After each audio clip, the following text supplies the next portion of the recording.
The United Nations UN Manufacturers Association of Nigeria, MAN, and other members of the organized private sector have disclosed that no fewer than 124 million people worldwide were pushed back into poverty last year amid COVID-19 pandemic challenges on all facets of the global economy. The bodies, however, stated that there is much need for a sustainable recovery model plans to be established that must be guided by the Sustainable Development Goals, SDG. Against this backdrop, the United Nations disclosed that it is committed and in readiness to support Nigeria and industrialization, be it in making progress towards achieving its SDG goals.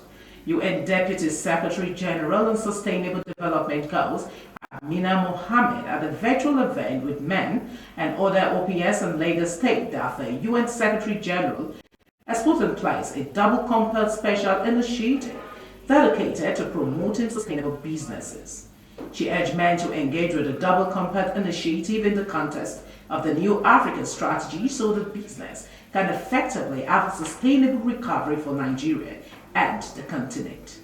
While speaking at a high-level conversation on industrialization and sustainable development with the theme Industrialization, a pathway to achieving the Sustainable Development Goals, MAN President Engineer Mansour Ahmed, who was represented by the Vice President Chukwuemeka Nzeli, said the interactive section is premised on the urgent need for industry stakeholders as industrialists to examine and prioritize the nexus between industrialization and sustainable development.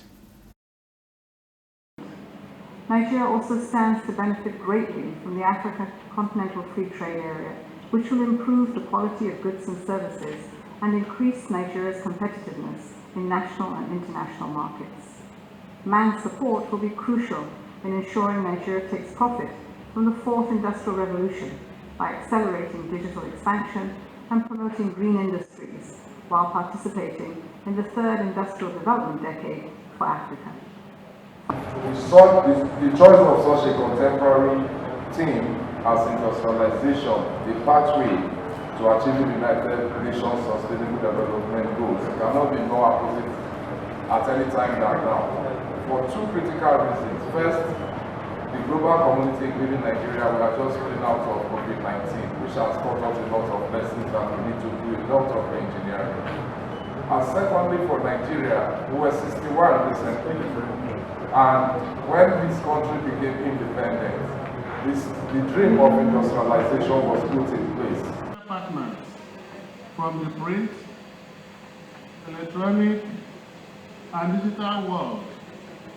We look forward to your cooperation in ensuring an unbiased and wide coverage of this important event. Both the practitioners, the industrialists, and the government people that have spoken have said that we have not performed well. And I think it's a very frank assessment of where we are at. But again, like all aspects of our life in Nigeria, it all just takes commitment and focus for us to be able to identify the stakeholders that are necessary and for us to synergize and achieve success. We have not done well, and this conversation is pointing out those areas where we need to improve upon so that we can advance in those areas. There's no nation on earth that can be said to be wealthy or developed that does not have upscaled manufacturing capabilities. So if we see the UN's commitment to improving life, ending poverty, and so on as critical to achieving the SDGs, then industrialization must be taken along with it. The Association of Nigerian Licensed